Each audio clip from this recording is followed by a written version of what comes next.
Uh, we have a new soundboard, so those of you listening at home and those of you here, let us know how it sounds. I think it's sounding pretty good tonight, so the guys wanted me to ask for your feedback. It's the first time I think the guys in the control room have asked for feedback, so Mackenzie's giving me 2 thumbs up and a nod and a strange face, so I think that's good.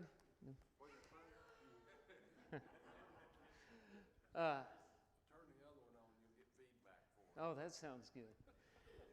We're continuing our study of the book of Nehemiah. We have 2 more weeks for Nehemiah, and then we'll get into the book of Esther.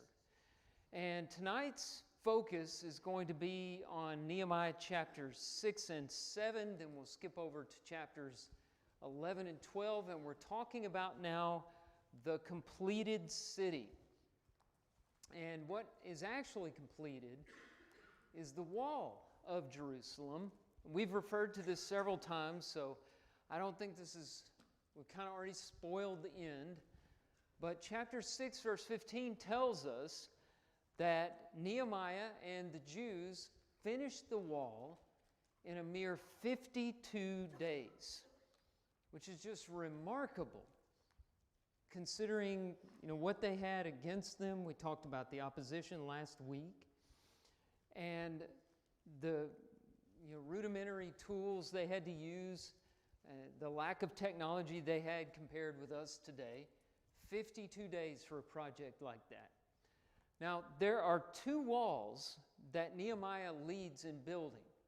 I brought this up before. 2 walls, and one are the physical walls that he builds, and the other set of walls are the spiritual walls. Next week we'll talk about the spiritual walls, which of course are very important, but we also don't want to skip over the physical walls, because this too was a gift from God and something that was very necessary, very needed in Jerusalem at that time. We tend to take our physical blessings for granted, and we need to remember what James tells us in James chapter 1 verse 17, that every good gift and every perfect gift comes from above, coming down from the Father of lights. So every gift we have ultimately has been showered down upon us from God. And we shouldn't forget that He has given us all the things that we have to enjoy in this earth. Jesus taught us to pray in the model prayer, "Give us this day our daily bread." That's a template for praying for all the provisions and thanking God for all the things that He gives us: roofs over our head, clothing on our backs, food on our table, clean water to drink, safety, and all the other things as well. We don't need to downplay those material provisions because we still live in a material world. Zerubbabel's religious reform that we talked about was very important. Ezra's ethical reform, where he established the law, very important. Nehemiah's civil reform, where he restores the walls of Jerusalem, that was also a major part of God's plan. These physical walls are extremely important. So let's get into the text. Open your Bibles to Nehemiah chapter 6. And we'll start looking at the completed city. First of all, we're going to note the walls completed. Under Nehemiah, as we said, the wall of Jerusalem was restored in 52 days. But in another sense, it took 100 years for them to rebuild these walls. Remember where the study began? 536 BC.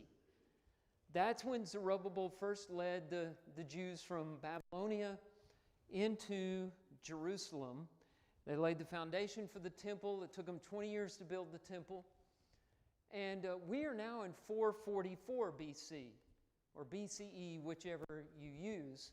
Just remember, we count backwards on that side of the birth of Christ. So from 536 to 444, almost 100 years have passed.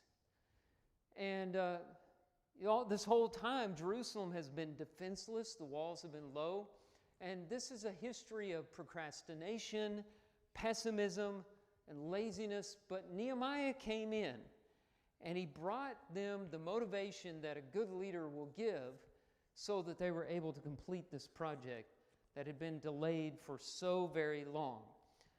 Now, there are two facts that we need to highlight that enabled them to get done in such an unprecedented time. And these facts are found in Nehemiah chapter 6. And the first fact is this: the walls were completed with the help of God. Look at chapter 6, verse 16. This work had been accomplished with the help of God. Now, how do you think that was so? What did God do? And I'm asking a question for feedback here. What did God do in helping them build these walls? He warned them about the enemy attack. He warned them about the enemy attack. The king gave materials. That's right.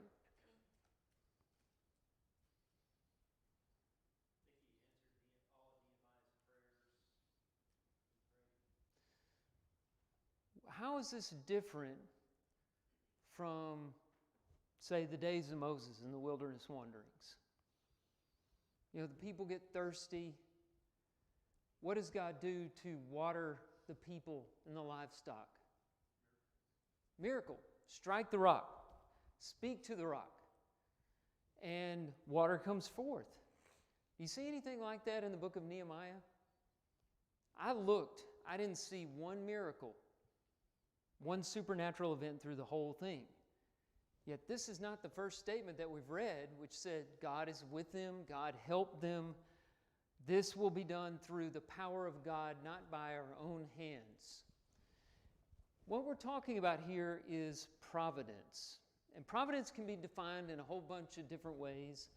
But basically, providence is God's activity through the natural laws that He set in place at creation. And we tend to take providential things for granted. But we benefit from the providence of God every single day. When the rain comes, when the sun comes up, when the seasons change, when the seed germinates and brings food, when a child is born, when our bodies heal, when we have success in life and answer to prayer. All these things and so many more come from God just as much as Jesus walking on the water came from God, or feeding 5,000 with 5 loaves and 2 fish. They're just more familiar to us. And you know the old saying, familiarity breeds contempt?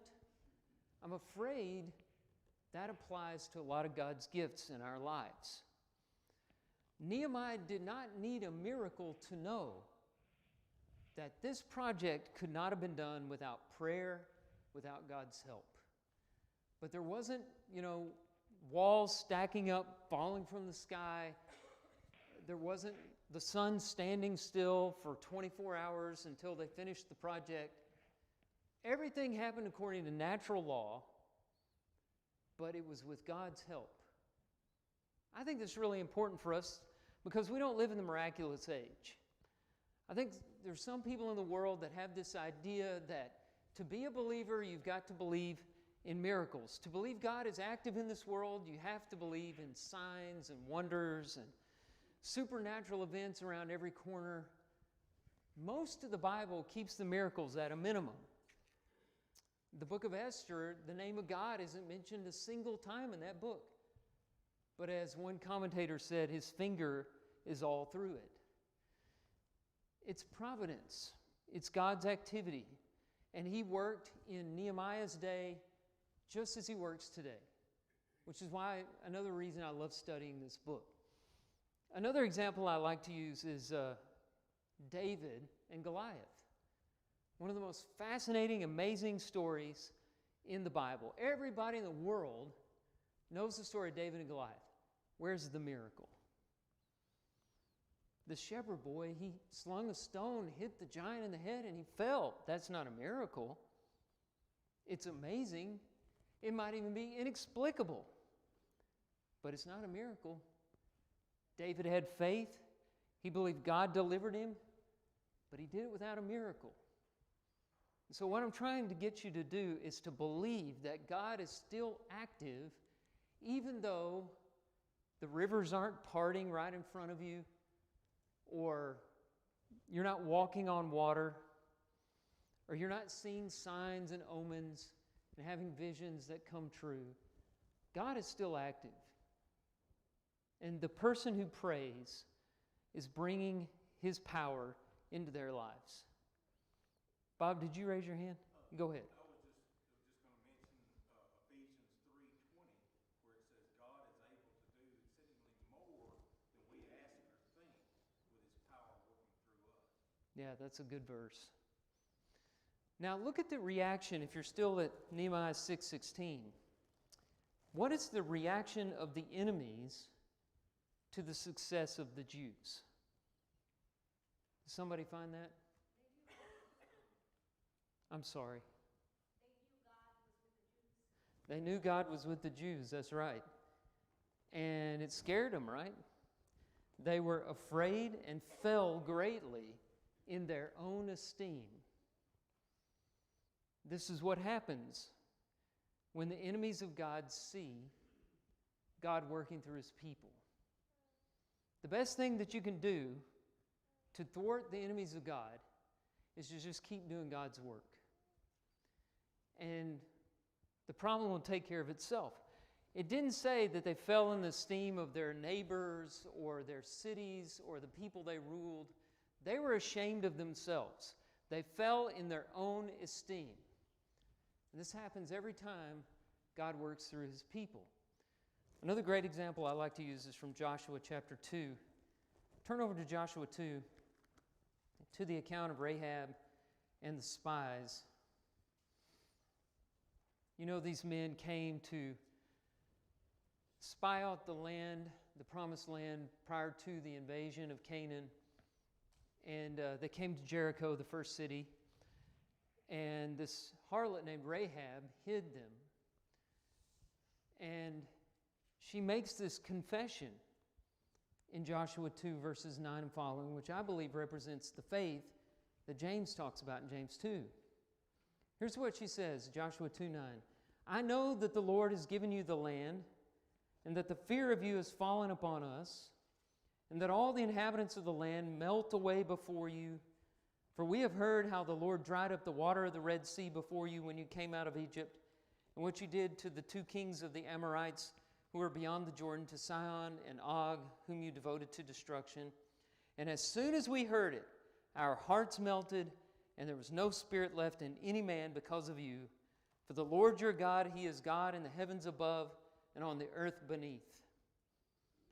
She's the only one that responded with healthy fear. The rest of Jericho responded in panic. But Rahab had faith, and that's why she and her family were saved through all of that. Same thing that's happening in Nehemiah. Nehemiah's enemies, their hearts melted, they became afraid, and they fell in their own esteem. They lost their confidence. It doesn't take a miracle to get the attention of unbelievers. Example, John chapter 17, verse 21. Jesus prays about His disciples that they all may be one, as I am in you and as you, Father, are in me. That they all may be one. That the world may know that you have sent me. So if Christians can do this thing that just can't be done in the world, be united in love, Jesus says, the world is going to see that is something from heaven, not from earth. And they will know that I came to earth. Now, we're not doing a good job on our part of fulfilling that prayer of Jesus. But it's an example of, if we'll allow God to work through us, the attention it'll get on behalf of our enemies. Which leads me to the second fact of how this was done, this completion of the wall. And that is that the people shared the responsibility of building the wall with God. So God built the wall. God helped build the wall, but the people worked. Right? We've been seeing them working day and night toward this end. God could have built the wall all by Himself. He built the whole universe, right? So what's a wall around a city? He could have done it instantly. But God always wants to work through His people. He delights in working through His people. And so that's what you see happening here.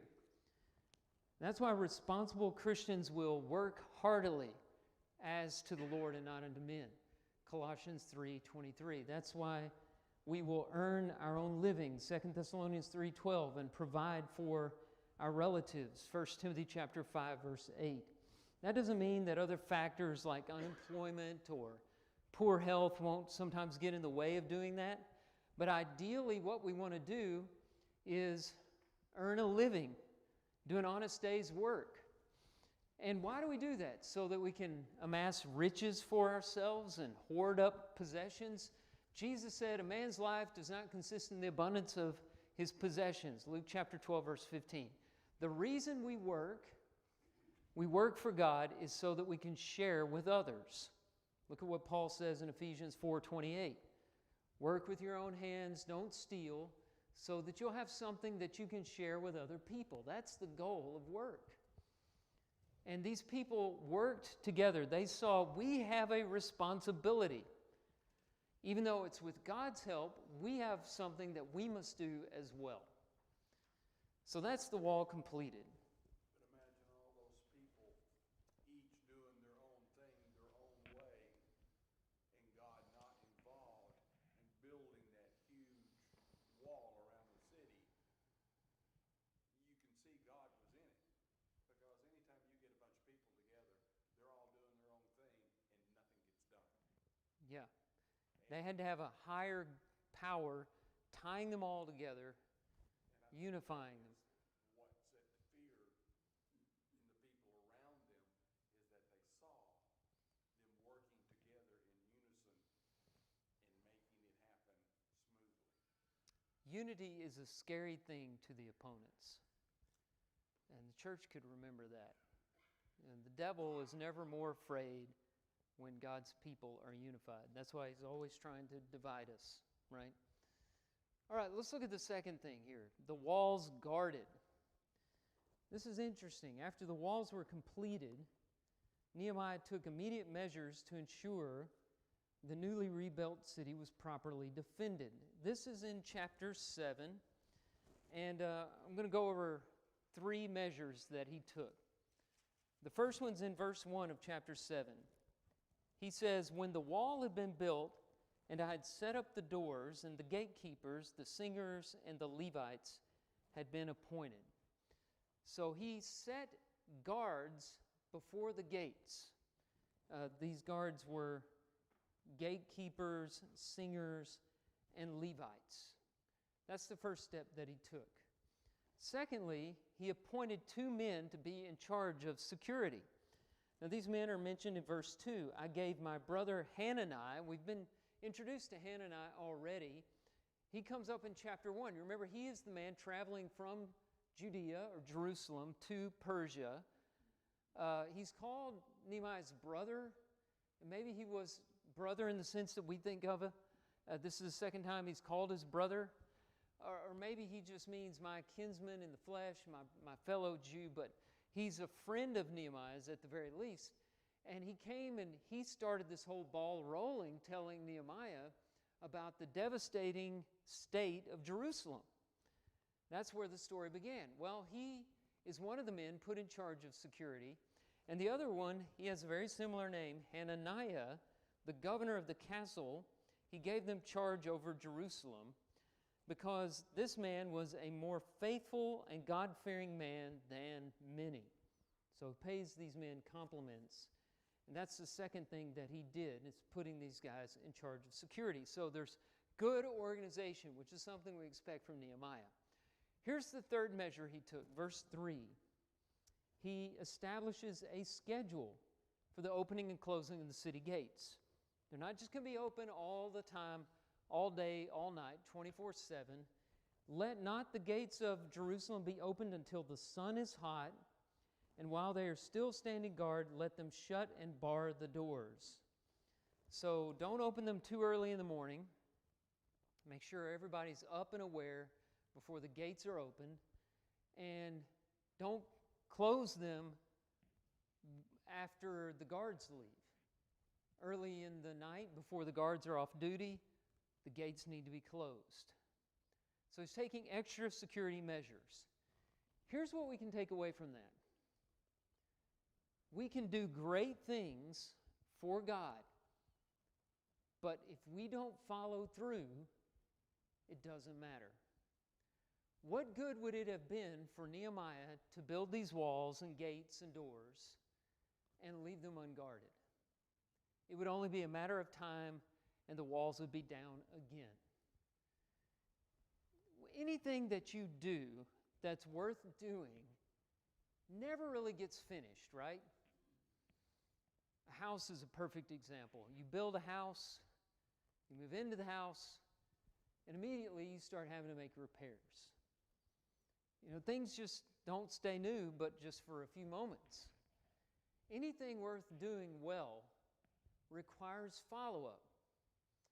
Earlier this week on Monday night, several of us had a meeting about the goals for 2023. And one of the things that we talked about was how we often promote these goals and then forget them by February. And so we're trying some new things that I'm anxious to introduce to you in January that will hopefully keep us more focused on our goals and keep us working towards what God wants us to do this next year. It's very important that leaders follow through. You know, what do you want to do right after a big victory, after a big success? You just want to take a break. You want to quit. You want to rest. Think about a political campaign. Guy runs for office, a grueling campaign. He travels all over the country. He wins the office. Is he done? No, that's when the work begins, right? If he doesn't follow through, what's the point of being elected? And the same is true of our work as Christians. We are put on earth to make disciples. But look at Matthew 28:19 and 20. How do you make disciples? He says you baptize them, and then you teach them all that Jesus taught his disciples. So you baptize, then you follow up with teaching. You're not done right after somebody's converted or brought up out of the waters of baptism. Before Jesus was crucified, he prayed this in John 17, verse 4. I glorified you on earth, having accomplished the work that you gave me to do. Was he saying to God, all right, I'm done, I'm finished? If he believed he was finished, if he stopped after having accomplished the work he'd been given to do, he wouldn't have gone to the cross. And all that ministry, all that teaching, the miracles, it would have been for naught if he hadn't gone to the cross. So leaders, parents, anybody, if you are working towards a goal, when you reach that goal, ask yourself, what do I do next to enhance the success that God has already accomplished through me? That's how Nehemiah thought. Let's look at the walls filled. There's a bit of a problem here when we get to verse 4 of Nehemiah chapter 7. The city was wide and large, but the people within it were few, and no houses had been rebuilt. Now, why is that? Well, think about the history of the city. In 586, Babylon came and destroyed the city of Jerusalem, killed a lot of the people living there, left the walls defenseless, gates were burned, took them captive. They returned 70 years later. When they came back 70 years, there weren't many structures there in the city of Jerusalem. And at night, the city was open to enemies, open to attacks. It wasn't safe. So if you're one of those captives returning back to Judea, are you going to stay in the bullseye of the target? Or are you going to go out into the country where houses are still standing that you can refurbish and move into and keep your family safe? You're going to spread out. And so people weren't in the city proper, they were in the outlying regions. But now that the walls were up, it was safe to go into the city and build houses. And the city wasn't going to work. This is more follow through on Nehemiah's part. The city wasn't going to work if no one was living in it, right? And so Nehemiah puts together a plan. Now, one of the things that he does is he makes a lot of lists. Look at chapter 7, verse 5. Then my God put it into my heart to assemble the nobles and the officials and the people to be enrolled by genealogy. I'm short on time tonight, so let's go through these lists quickly. These are genealogies that you see a lot of in Ezra and Nehemiah. The first list is one we've already talked about in chapter 3, the list of the people who helped him rebuild the city. And maybe he took this list so that he could know that the Jewish lineage of the people, because they had had problems with intermarriage with foreign peoples, which was not a racial problem, it was a religious problem. We've been over that before, and we're going to come to it again next week. The second list is the one recorded in chapter 7, the list of those who returned with Zerubbabel. Now, this list appeared first in Ezra 2, and now we have it again in Nehemiah chapter 7. It's interesting, there are some differences between these two lists, but it's not a Bible contradiction. It's just the thing that we say all the time. The people who volunteer to go do something don't always come through, right? So there are people who said, yeah, we're going to go to Jerusalem on this 4-month journey, that didn't go. Maybe they died, maybe they got sick, maybe something happened in their family, they couldn't go, maybe they got afraid, lost their nerve. So in Nehemiah 7, you have the accurate list of who actually came, but this is almost 100 years ago, these people. Why does he have this list? Maybe it's to show the children and grandchildren of the people who first came out of captivity that their grandfathers and their fathers intended to come down and settle in Jerusalem. Maybe it motivated them to do it. The third list is a list of the 10th of the people chosen by lottery who agreed to move to Jerusalem. The priests and the Levites were told to get to Jerusalem, and then everybody living outside the city, 1 out of 10 were chosen to move into the city by lottery. And so that's how they populated the city. Josephus in his histories writes about this. We don't have time to go over that. Let's talk about the walls celebrated really quickly. This is actually my favorite part of this. They had this big dedication ceremony at the end in Nehemiah chapter 12. And it begins with purification. Over and over again you read that this is a holy city, and the priests and the Levites make purification for themselves and for the city. And then you have this ceremony called the walking of the wall. Now these walls were huge. By some accounts, some excavations have found these walls, and in some portions of the wall they're 9 feet wide. Other portions of the wall they're 16 feet wide. And so it's wide enough for people to walk side by side abreast across the wall. So this ceremony started in one point. Ezra led the people clockwise. Nehemiah led the people counterclockwise, and they met at the eastern gate where the temple was. And let's just read about it. I think Nehemiah can explain it better than I can in Nehemiah chapter 12, verses 31 and following. Then I brought the leaders of Judah up onto the wall and appointed 2 great choirs that gave thanks. One went to the south on the wall to the dung gate, and after them went Hoshea and half the leaders of Judah, and Azariah, Ezra, Meshullam, Judah, Benjamin, Shemaiah, and Jeremiah, and certain of the priest's sons with trumpets, Zechariah the son of Jonathan, son of Shemaiah, son of Mattaniah, son of Micaiah, son of Zakur, son of Asaph, and his relatives.